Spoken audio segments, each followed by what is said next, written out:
Escuchemos a continuación la semblanza del diputado Omar Molina Centeno y el doctor Eliseo Muñoz Mena, presentador y autor del libro Principios Rectores de los Derechos Humanos y sus Garantías.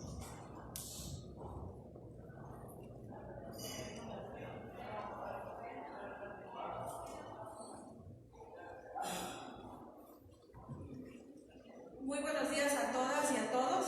Bienvenidos a esta su casa del Congreso del Estado. Gracias por acompañarnos un miércoles más de Artes y Culturas. Quiero dar muy especialmente la bienvenida al doctor Eliseo Muñoz, un amigo desde hace mucho tiempo de la familia, a la diputada María Otulia, a la diputada Silvia, al diputado Omar y a la licenciada, esposa del licenciado Eliseo, y a todos ustedes. Me toca leer la semblanza del diputado Omar Molina. Omar Molina Centeno nació un 9 de diciembre de 1967 en la ciudad de Jitotón, Chiapas. Es licenciado en Derecho por la Universidad Autónoma de Chiapas.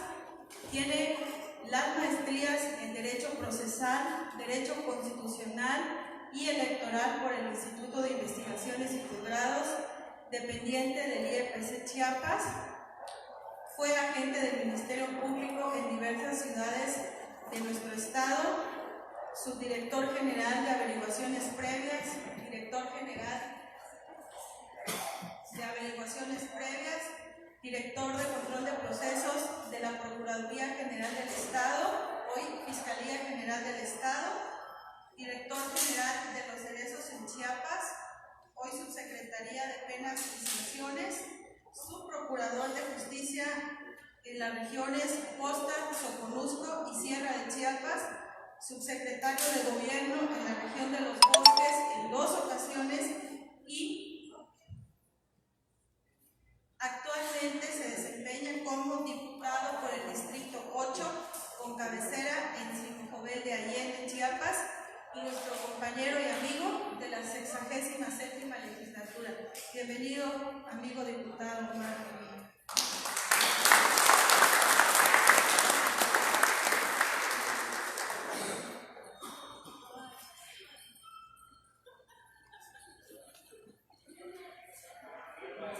En estos momentos escuchemos la participación de la diputada María Otulia Ochoa López, presidenta de la Comisión de Culturas Populares.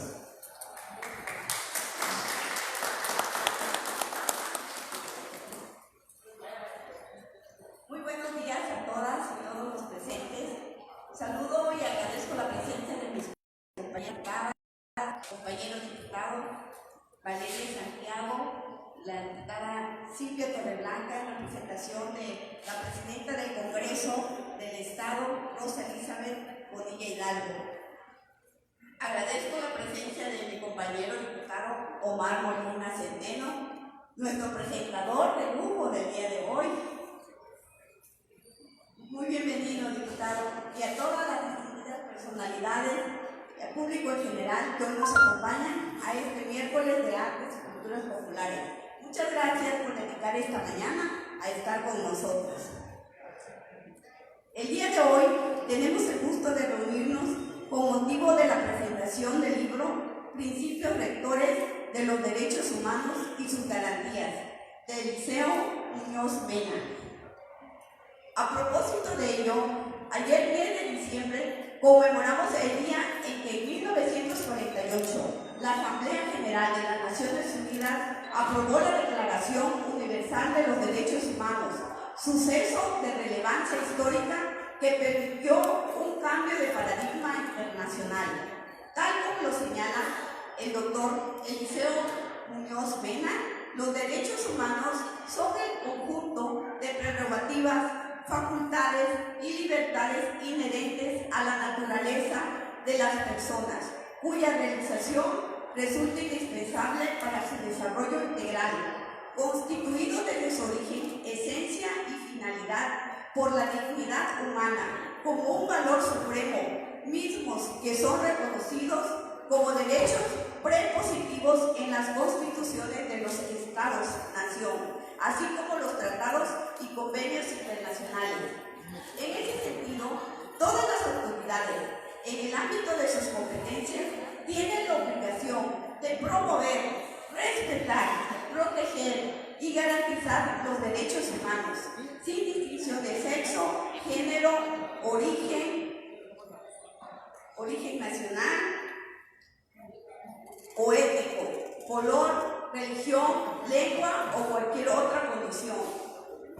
Consecuentemente, el autor nos da un amplio recorrido sobre este tema tan importante que va desde la reforma constitucional de 2011 en México, donde las garantías individuales se convirtieron en derechos humanos, hasta las diversas generaciones, su evolución histórica y sus implicaciones actuales.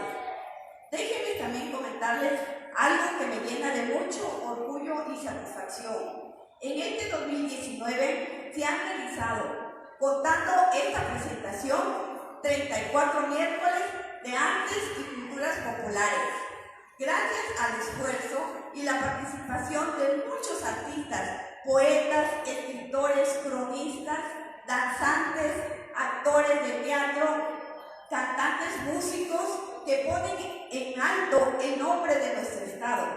Hemos presentado en total 14 libros, 10 exposiciones, 4 recitales, 2 presentaciones de danzas folclóricas, 1 obra de teatro, un monólogo, una conferencia y un festival. Y todo esto ha sido gracias a ustedes. Y eso es muy importante recalcarlo. Es gracias a ustedes que el miércoles de artes y culturas populares cobra sentido como un espacio abierto y plural donde todas las expresiones artísticas son bienvenidas en el entendido de que la cultura es un motor de desarrollo que transforma realidades, que nos sensibiliza ante el mundo y nos llena de paz y alegría. No me queda más que agradecer nuevamente su presencia, esperando que este evento que realizamos con mucho cariño sea de su total agrado. Muchas gracias.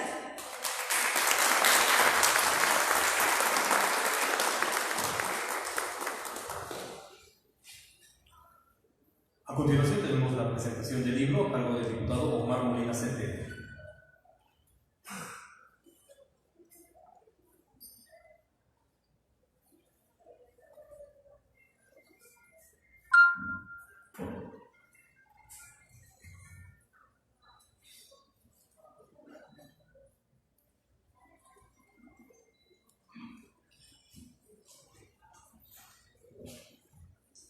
Buenos días a todos y a todas.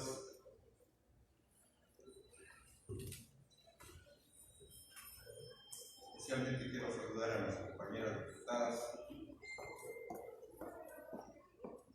a María Julia Melchor López, presidenta de la Comisión de Culturas Populares, a la diputada Silvia Torreblanca Alfaro, en representación de la mesa directiva de este Congreso,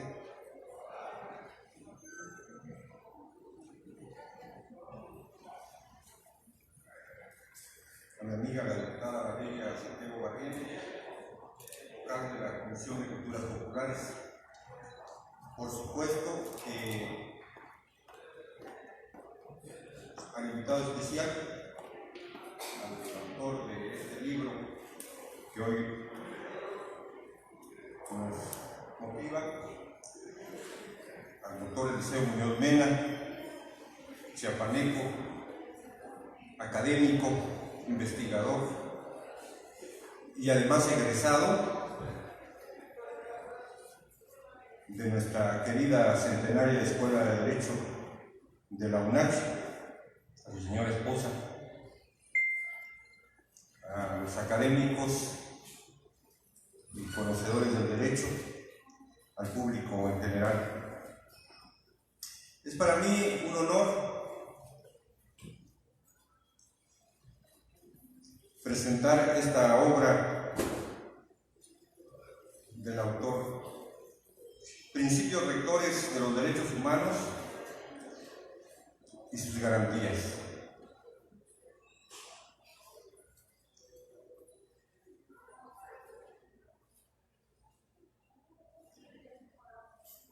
Es un honor, doctor, que nos venga a presentar su libro y tocar temas que hoy nos sensibilizan como nación y como Estado. Desde que el 10 de junio del 2011 se hizo la reforma constitucional de los derechos humanos. Estamos en una etapa progresiva donde los retos que enfrentamos como sociedad y autoridades son emergentes. El doctor Eliseo Muñoz, en el capítulo 2 y 4, nos hace una referencia preguntándonos dentro de la lectura si todas las personas gozamos de derechos humanos, a lo que expresó que si bien es cierto que los derechos humanos son reconocidos a favor de las personas humanas y jurídicas, a su vez tal reconocimiento se ve lesionado por el actuar intransigente de autoridades. Pero ¿quiénes son las autoridades obligadas a promover y respetar, proteger y garantizar los derechos humanos? En lo que hace mención que son todas las autoridades, de todos los ámbitos, federal, estatal, municipal, y como ejemplo cita al presidente de la República, a los diputados, a los senadores, a los gobernadores, a los presidentes municipales, a los regidores, a los síndicos. Por lo que en este sentido, nuestro estado de Chiapas todavía se encuentra vulnerable ante estos temas.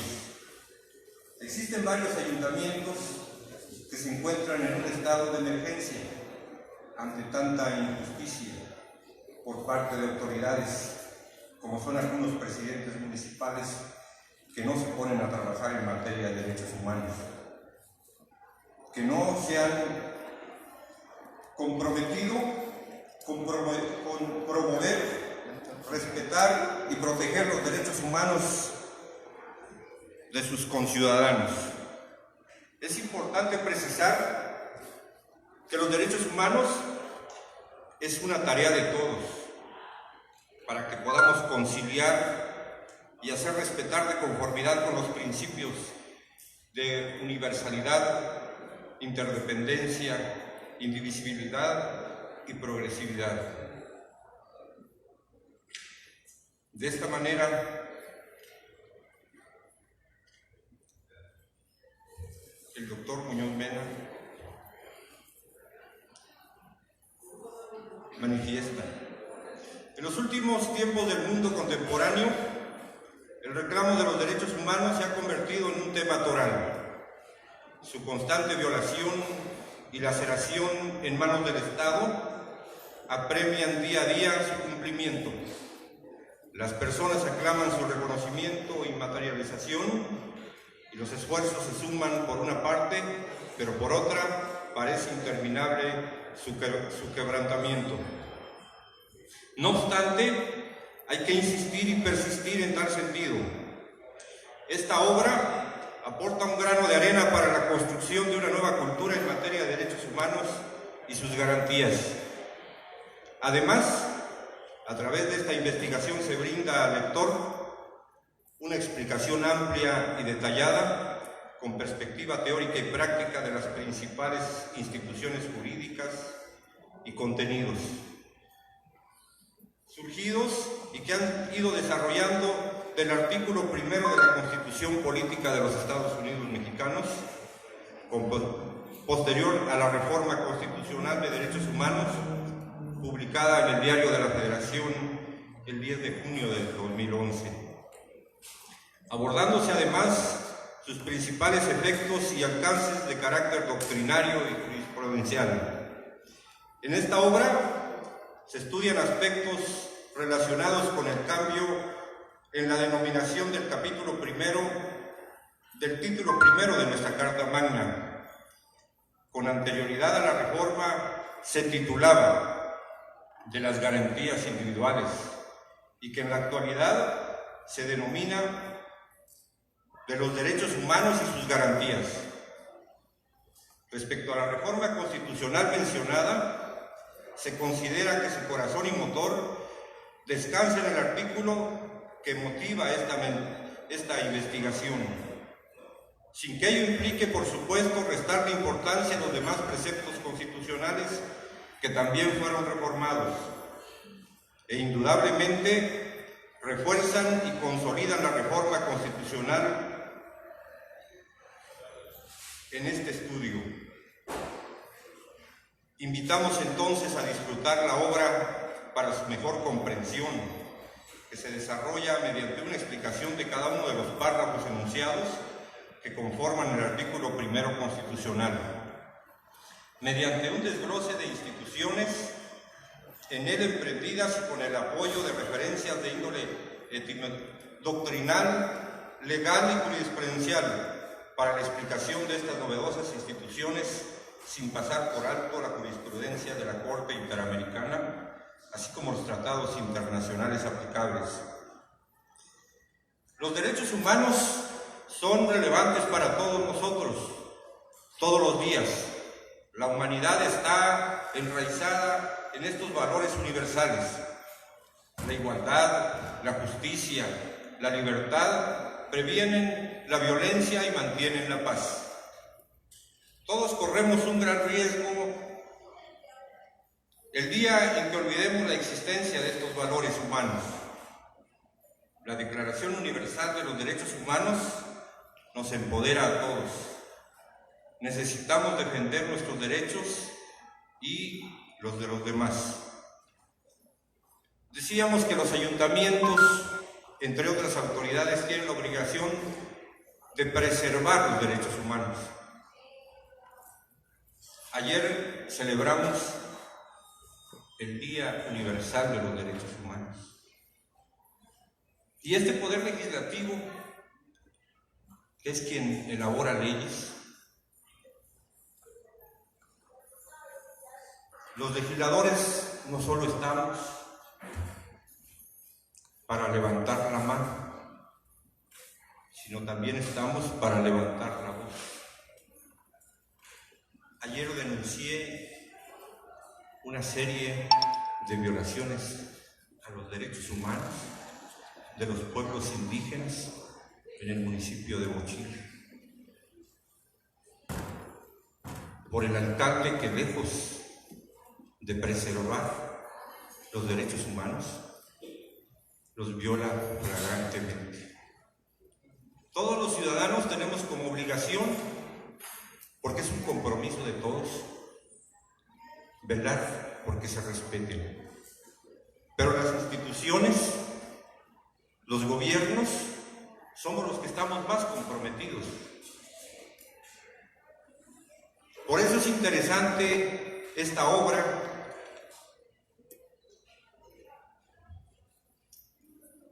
en que hace referencia el autor de este libro,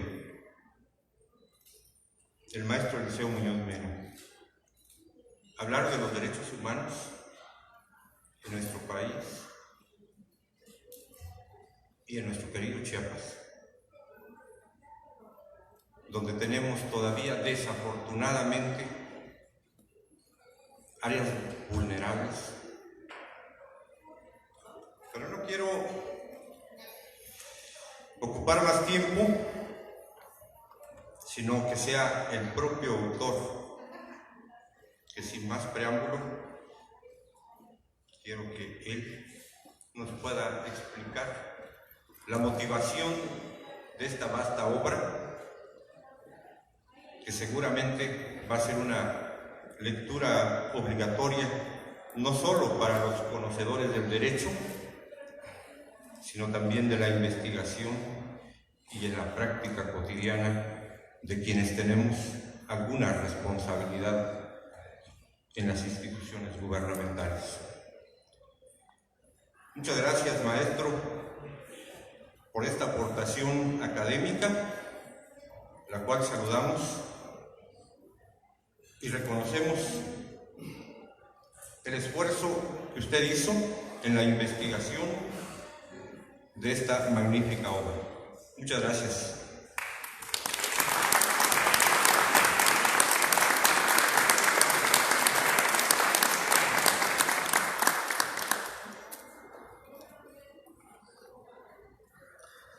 Nuevamente pedimos a la diputada Valeria Santiago Barrientos si es tan amable de llevar a cabo la lectura de la semblanza del autor del libro Principios Rectores de los Derechos Humanos y sus Garantías.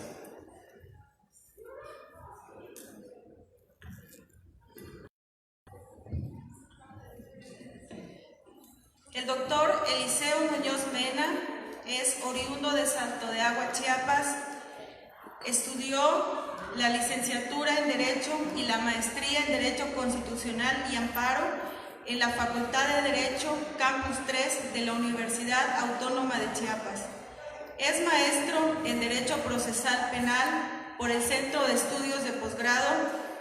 Es doctor en Investigación de Juicios Orales por el Instituto Panamericano de Estudios Superiores de Chiapas y además es doctor honoris causa en Derechos Humanos otorgado por el Instituto Interamericano de Investigación y Docencia en Derechos Humanos con sede en la ciudad de Querétaro. Es docente certificado por la Secretaría Técnica para la Implementación del Nuevo Sistema de Justicia Penal en el bloque de Derechos Humanos. Es miembro del Sistema Estatal de Investigadores Nivel 1 del Colegio de Ciencia y Tecnología del Estado de Chiapas desde el año 2018. Es profesor de medio tiempo de la licenciatura en Derecho en la Facultad de Derecho de la Universidad Autónoma de Chiapas, en las que actualmente imparte las asignaturas Juicio de Amparo y Derechos Fundamentales. Es miembro honorario del Centro Iberoamericano de Investigaciones Jurídicas y Sociales desde junio del año 2016. Es miembro honorario de la Comisión Sur-Sureste para la Defensa de los Derechos Humanos, AC, desde julio del 2016 y es presidente y fundador de la Asociación de Juristas del Estado de Chiapas, AC, desde julio del año 2016. Es autor del libro Principios Rectores de los Derechos Humanos y sus Garantías, artículo primero de la Constitución Política de los Estados Unidos Mexicanos, segunda edición, editorial Flores, México 2018. Por publicarse está la clasificación jurídica del hecho que la ley señala como delito. El título de la imputación para el Ministerio Público, una perspectiva normativa, práctica y gráfica conforme al Código Penal de Chiapas, primera edición, Universidad Autónoma de Chiapas, y también ha escrito artículos en revistas en el extranjero. Muchas gracias por tu presencia, doctor Eliseo Muñoz Mena, y por poder compartir con todos nosotros el gran conocimiento que tienes. Eres un orgullo para Salto de Agua y para Chiapas. Bienvenido, gracias.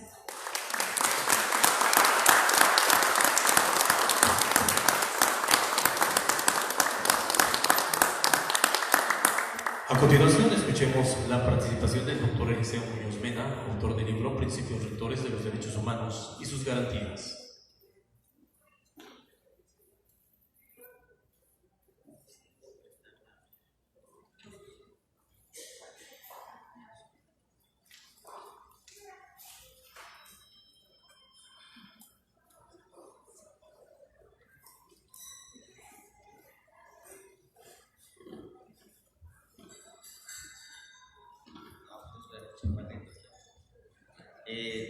Muy buenas tardes a todas las personas que se encuentran aquí presentes, a las diputadas y a los diputados, a mi esposa, a mis compañeros de la Facultad de Derecho y a una serie de personalidades que se encuentran aquí presentes y que agradezco mucho que se hayan tomado el tiempo de estar presentes en esta presentación.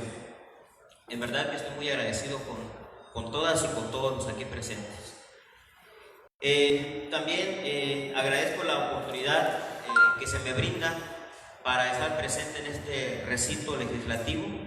Realmente es muy emotivo y muy significativo para mi persona, puesto que, como se ha dicho, el día de ayer, en efecto, se celebró el Día Internacional de los Derechos Humanos, puesto que fue el 10 de diciembre del año de 1948 cuando en el pleno de la Organización de las Naciones Unidas, después de la Primera y Segunda Guerra Mundial, se emite la Declaración Universal de los Derechos Humanos, y prácticamente es cuando los derechos humanos como concepto e institución jurídica se positivizan y prácticamente se sientan las bases de su reconocimiento en el derecho internacional de los derechos humanos.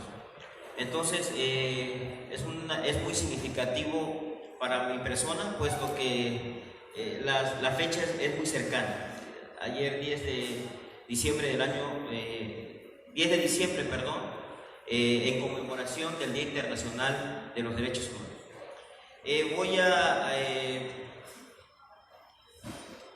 participar en dos momentos. Primero voy a describir de manera muy breve el contenido del libro, que no es otra cosa que el resultado de un proceso de investigación y que se genera al interior de las aulas de la Facultad de Derecho. La reforma constitucional que genera este libro es del 10 de junio del año 2011, allá por los años 2012, 13 y 14, 15 incluso, 2015, impartía yo la materia de garantías individuales, que es como se denominaba con antelación a los derechos humanos, y prácticamente con motivo de prepararme para dar mis clases, es que reúno evidencia documental, jurisprudencial, de casos, y se genera este libro, que por cierto fue un engargolado durante aproximadamente dos años, hasta que finalmente una editorial le apostó a la publicación del libro, y hoy prácticamente ya son 2 ediciones. Estamos trabajando ya afortunadamente una tercera edición. En este sentido, sí, a manera nada más de reflexión, sí habría que considerar que sí es importante el apoyo a la investigación, porque prácticamente quienes nos dedicamos a la academia y a la investigación, pues regularmente sí se carece de un apoyo para tal efecto. Los apoyos son mínimos. Eso por una parte. Entonces sí, agradecerle a la Facultad de Derecho, a quienes han sido mis alumnos, porque finalmente ese libro no es un producto de mi persona, sino es un producto que obedece a la actividad que realizo, que es la academia. El libro, como yo lo he mencionado, obedece al contenido del artículo 1 constitucional, puesto que antes de la reforma del 10 de junio del año 2011, este artículo 1 solo tenía 3 párrafos, se adicionaron los párrafos 2 y 3, y voy a describir muy brevemente el contenido del libro en razón de esta reforma constitucional al artículo 1. Y vean que en el párrafo 1, ¿qué es lo que nosotros encontramos? Encontramos en primer lugar el reconocimiento de los derechos humanos por una parte, pero también el reconocimiento de garantías para la protección de los derechos humanos, que eso prácticamente es muy importante, puesto que con la concepción de garantías individuales podríamos decir que conceptual y doctrinalmente había una mezcla entre derechos y garantías.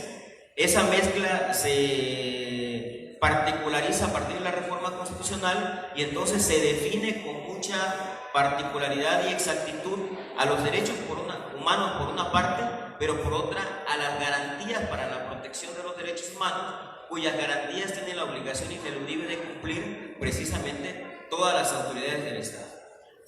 Aunado a ello, también es importante considerar que en el párrafo 1 del artículo 1 constitucional se reconoce como fuente en materia de derechos humanos a los tratados internacionales, una circunstancia también fundamental y primordial para el tema de los derechos humanos, que prácticamente considero ha sido la parte que ha cambiado prácticamente el paradigma en materia de derechos humanos, puesto que las garantías individuales tenían como fuente únicamente a la Constitución y los tratados internacionales pasaban a un segundo plano. En la actualidad, el reconocimiento de los derechos humanos en los tratados internacionales, esa palabra, ese contenido, esa referencia a los tratados internacionales nos remite a los dos sistemas de protección de los derechos humanos más importantes, que es el Sistema Universal de los Derechos Humanos y el Sistema Interamericano de los Derechos Humanos, y consecuentemente también la obligación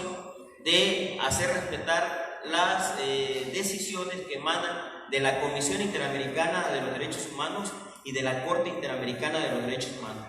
De tal manera entonces que este párrafo primero yo lo resumiría en que versa sobre la fuente en materia de derechos humanos con sede en la Constitución y con sede en los tratados internacionales de los que el Estado mexicano es parte, y que suman un número aproximado de 210 tratados internacionales que constituyen ya la fuente en materia de derechos humanos y que no le tiene por qué ser ajena a un ministerio público, a un juez, a un diputado, a un senador, a un presidente municipal, a un presidente de la República, a un profesor, incluso a un docente.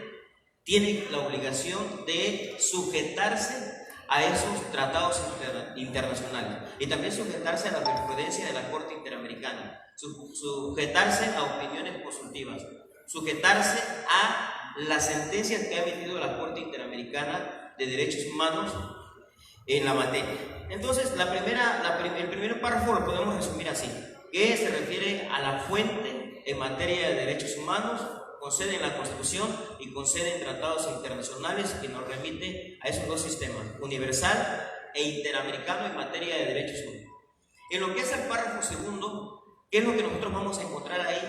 Figuras e instituciones jurídicas que se han consolidado a partir de la reforma constitucional, que nos van a servir para interpretar esa fuente que existe en materia de derechos humanos, y que son principalmente tres: la interpretación conforme, el principio pro persona y el control de convencionalidad difuso ex officio. Cuando hablamos de interpretación conforme, no es otra cosa que la obligación que tienen todas las autoridades, como bien ya lo ha dicho el diputado, y todas, aunque para esta plenaria no es todas, federación, estado, municipio, legislativo, ejecutivo, judicial, órganos constitucionales autónomos, e incluso hay circunstancias muy específicas de particulares, puesto que la ley de amparo, que consagra el juicio de amparo, que es el medio de control constitucional por excelencia para tutelar derechos humanos y garantías, en su artículo 5, párrafo segundo, fracción segunda, ya contempla el juicio de amparo contra actos de particulares. Es decir, si teníamos la noción de que únicamente las autoridades pueden estar en el supuesto de ser sujetos de una queja o inconformidad por violar derechos humanos, no. También existen ya casos muy particulares de violación a derechos humanos, valga la expresión, por particulares, como hospitales, como instituciones privadas, Telmex, Comisión Federal de Electricidad, entre otros, notarios públicos, entre otros. Ahora bien, entonces esta institución llamada interpretación conforme, ¿para qué nos sirve? Esta interpretación conforme ordena que todas las autoridades tienen la obligación de interpretar las normas relativas a los derechos humanos acorde a la Constitución y acorde a los tratados internacionales.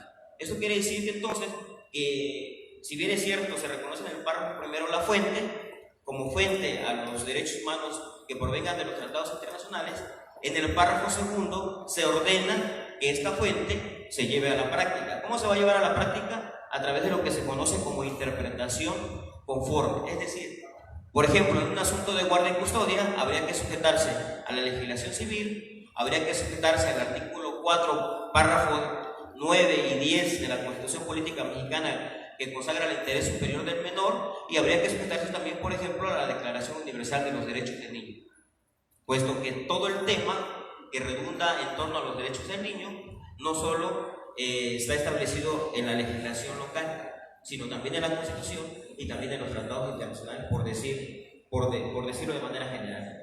Aunado a esta interpretación conforme, se consagra también el principio de pro persona. Implica que todas las autoridades deberán aplicar en un caso concreto de violación a derechos humanos la norma jurídica que más favorezca a la persona o la interpretación que más nos favorezca. Y también se consagra una figura jurídica muy importante que se llama control de convencionalidad difuso ex officio. ¿Qué es esto? La obligación que tienen todas las autoridades del Estado mexicano de no aplicar o de inaplicar una norma infraconstitucional cuando esa norma jurídica contravenga a los tratados internacionales.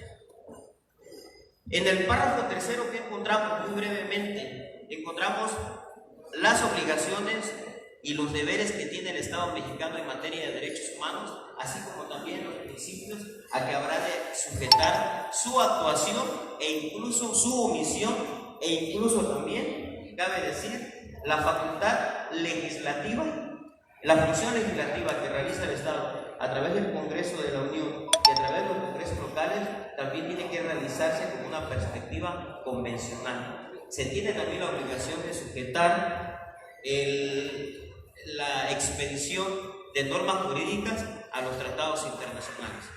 ¿Y en qué consisten brevemente estas obligaciones? Ya se ha dicho, en la obligación de, incluso lo que estamos haciendo en este momento, la obligación de promover los derechos humanos, porque considero que si los derechos humanos, obviamente que no van a poder hacerlo valer. Entonces aquí tenemos la obligación del Estado de promover los derechos humanos, de respetar los derechos humanos, de protegerlos y de garantizarlos. Y esta obligación de promoción, respeto, garantía tiene que sujetarse a los principios de universalidad. Este principio considero es muy importante mencionarlo porque parte del supuesto de que todas las personas tenemos una condición de igualdad jurídica ante la ley y de igualdad jurídica ante el Estado. Este principio de universalidad refiere que el goce de los derechos humanos es para todas las personas sin excepción alguna, de tal manera que se robustece con el derecho humano a la igualdad y la prohibición de discriminación. Luego se conserva el principio de interdependencia, que refiere que los derechos humanos son dependientes entre sí, de tal manera que basta la violación a un solo derecho humano para considerar que son violentados por parte de las autoridades los derechos humanos que les son dependientes. Imaginemos un caso de violación al derecho humano a la libertad, imaginemos por una orden de aprehensión emitida indebidamente. Por supuesto que no se violenta únicamente el derecho humano a la libertad. A la persona se le está violando desde la perspectiva del principio de interdependencia de su derecho humano al trabajo, porque no creo que privado de la libertad pueda trabajar, no podrá tampoco ejercer sus derechos políticos electorales, por ejemplo, no podrá proveerle de alimentos a su familia, no podrá pagar la renta de su casa, y así podríamos mencionar que en el tema de los derechos humanos basta la violación a un derecho humano para considerar que se transgreden los derechos humanos que le son inherentes a la persona. Ya lo decía la diputada hace un momento, los derechos humanos tienen como finalidad el desarrollo integral de las personas. Y en ese sentido tan importante es nuestra libertad, como nuestro vestido, como nuestra alimentación, como la educación, como la energía eléctrica, como el derecho al transporte, por mencionarlo así. Y también se consideran los principios de indivisibilidad y de progresividad. El principio de indivisibilidad prácticamente refiere que los derechos humanos no se pueden dividir y no se pueden fraccionar, puesto, como lo hemos dicho, tienden al desarrollo integral y armónico de las personas. Y finalmente, el principio de progresividad, pues lo que refiere es que en materia de derechos humanos tenemos que ir hacia adelante, tenemos que pensar en un desarrollo y evolución positiva de los derechos humanos. Y también resulta importante mencionar que en la última parte del párrafo primero se consagran deberes que tiene el Estado en materia de derechos humanos, que es el deber de prevenir la violación a los derechos humanos. Y si finalmente el Estado no puede prevenir la violación a los derechos humanos, entonces que investigue la violación a los derechos humanos. Se habla en este sentido de un derecho humano a la verdad. En el caso de Ayotzinapa, precisamente un colegiado de circuito hizo hincapié en ese derecho humano a la verdad, en el derecho que tienen las familias a saber qué realmente fue lo que pasó con estas personas que fueron desaparecidas, lamentablemente, por cierto. Y hay dos puntos torales también. A nivel constitucional se reconoce el derecho que tiene el Estado de sancionar a aquellas autoridades que violenten los derechos humanos. Por ejemplo, en el artículo 10 de la Convención Americana sobre Derechos Humanos se consagra el derecho a la indemnización por error judicial. La sanción de aquellas personas que violenten derechos humanos de cierta manera también está relacionada con la indemnización. Es decir, si existe una violación a derechos humanos, lo menos que tiene que hacer el Estado es indemnizar y sancionar a aquellas personas que violentan esos derechos humanos. En ese sentido sí existe el reconocimiento constitucional, pero no existen leyes secundarias y por supuesto que tampoco criterios jurisprudenciales que avalen esta postura que ya se encuentra a nivel constitucional. Entonces, a grosso modo, lo que nosotros hacemos en el libro es desglosar todos estos temas uno por uno, apoyado en etimología, apoyado en criterios doctrinales de juristas que están muy avanzados en estos temas y por supuesto también en la jurisprudencia. Entonces, a grosso modo, a eso se refiere el contenido del libro. Para ya ir cerrando, me voy a hacer unos comentarios muy generales en la materia y en ese sentido habría que considerar que no nos debemos engañar.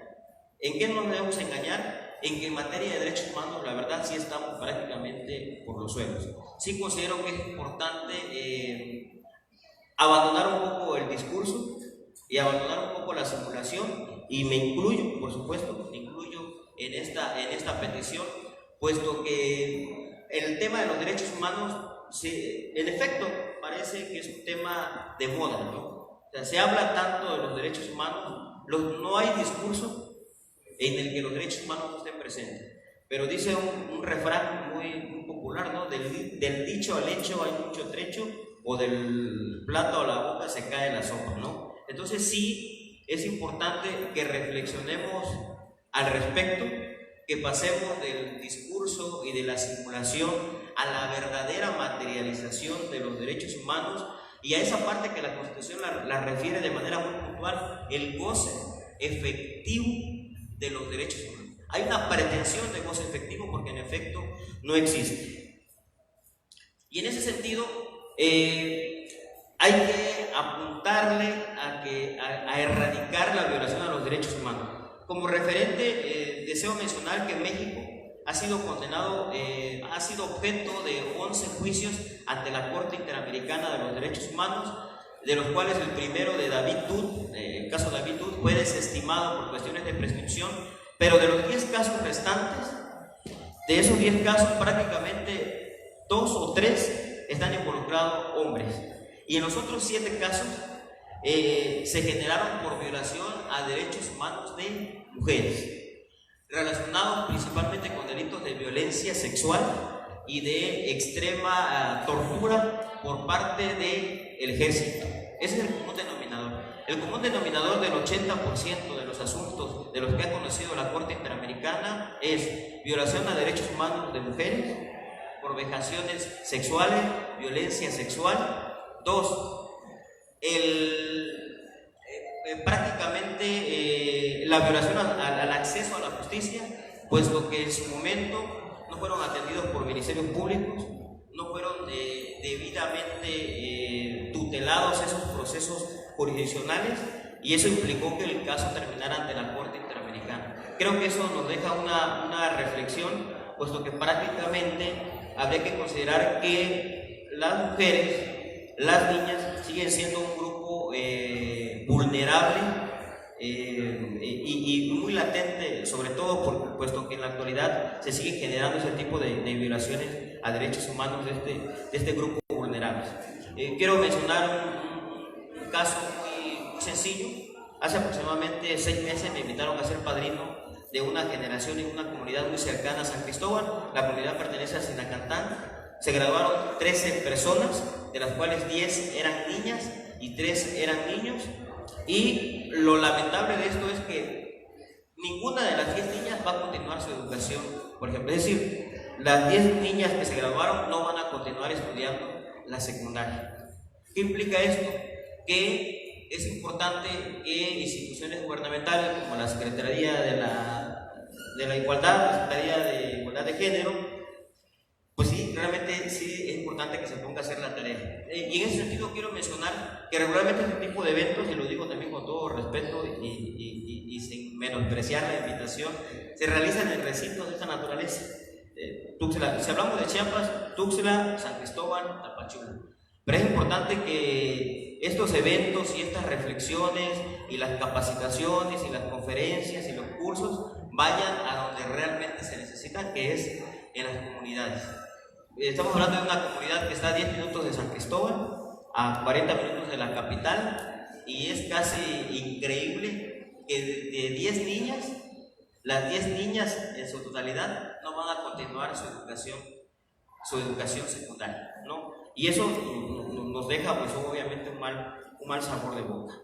Es importante también, en este sentido, voy a referirme, y aprovechando de que acabo de mencionar recientemente el principio de universalidad reconocido a nivel constitucional, que al menos desde mi perspectiva considero no tan benéfico esa sectorización que se está dando en el tema de los derechos humanos. Pareciera que quienes se dedican a la defensa de los derechos humanos se dividen. Tenemos grupos de la comunidad LGBTI, grupos de mujeres, grupos de niños, de niñas, y todos nos estamos separando. Cuando en realidad a todos y cada uno de nosotros nos debería de preocupar y ocupar el tema de la violación a los derechos humanos. A mí en lo particular me tendría que ocupar el tema de mujeres, el tema de niños, el tema de discriminación por identidad sexual o por violencia de género, todos los temas. Desafortunadamente me parece que sí nos estamos sectorizando y nos estamos separando, y eso implica prácticamente una especie de deshumanización en los temas, porque únicamente a mí me interesa, como defensor de derechos humanos, la violación de derechos humanos de la persona que pertenezca a mi sector. Y considero que ahí sí habría la pena reflexionar de que necesitamos aperturarnos hacia la defensa y hacia la promoción de los derechos humanos, pero sin sectorizar, sin apartar. Y ya para terminar con mi participación, insisto en agradecer esta oportunidad. Es importante considerar que sí existe un avance normativo, existe un avance constitucional, y prueba de ello es la reforma del 10 de junio del año 2011. Pero considero que sí es importante dejar en claro que el tema de los derechos humanos tiene dos dimensiones: una dimensión estrictamente humana y una dimensión estrictamente jurídica. Me parece que estamos bien en la dimensión jurídica, porque normativamente me parece que tenemos las bases constitucionales y convencionales para la defensa de los derechos humanos, pero en la práctica no se está llevando a cabo, y en ese sentido considero que la parte humana es fundamental. En tanto nosotros como seres humanos no aperturemos esa parte humana, no nos pongamos del lado del humanismo, no nos pongamos del lado de la sensibilidad que debe de existir en nuestro quehacer, me parece que las cosas no van a cambiar. En tanto nosotros no nos pongamos en la actividad que nosotros realicemos. Si soy Ministerio Público, tengo que ponerme en los zapatos de la persona que le estoy dando un servicio. Si soy docente, tengo que ponerme en los zapatos del estudiante. Si soy legislador, tengo que ponerme en los intereses de la población. Me parece que eso es muy importante. Un cambio de concepción, un cambio de pensamiento y un cambio de perspectiva. En tanto eso no cambie, me parece que legislaciones van a venir, legislaciones van a ir, criterios se van a generar, y lo único que estamos haciendo es llenándonos de normas jurídicas, y no vamos a lograr nada. Para terminar, no recuerdo el autor, pero hay quienes refieren que entre más normas jurídicas existan en un Estado, no es otra cosa que el reflejo de que somos una sociedad cada vez más incivilizada, puesto que todo lo queremos resolver con protocolos, todo lo queremos resolver con normas jurídicas, pero en la práctica no se materializa el respeto a las instituciones y el respeto a los derechos humanos. Es cuanto, y nuevamente muy agradecido con su presencia.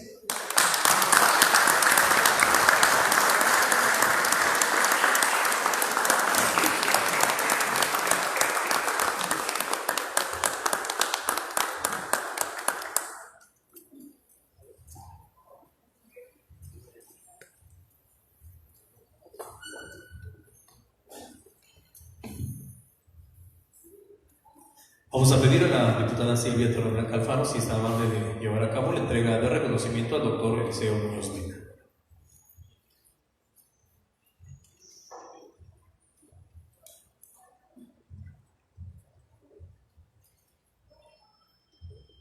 Buenas tardes a todas y todos ustedes.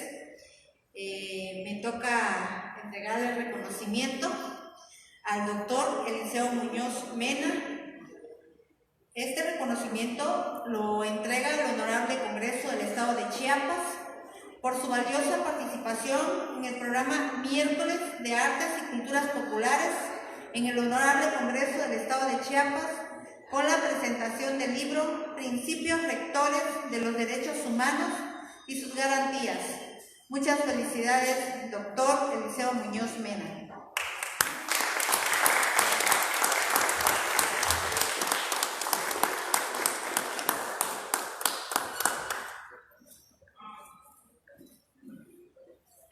Vamos a pedirles a nuestras autoridades, si son tan amables, de permanecer de pie para la fotografía oficial, por favor.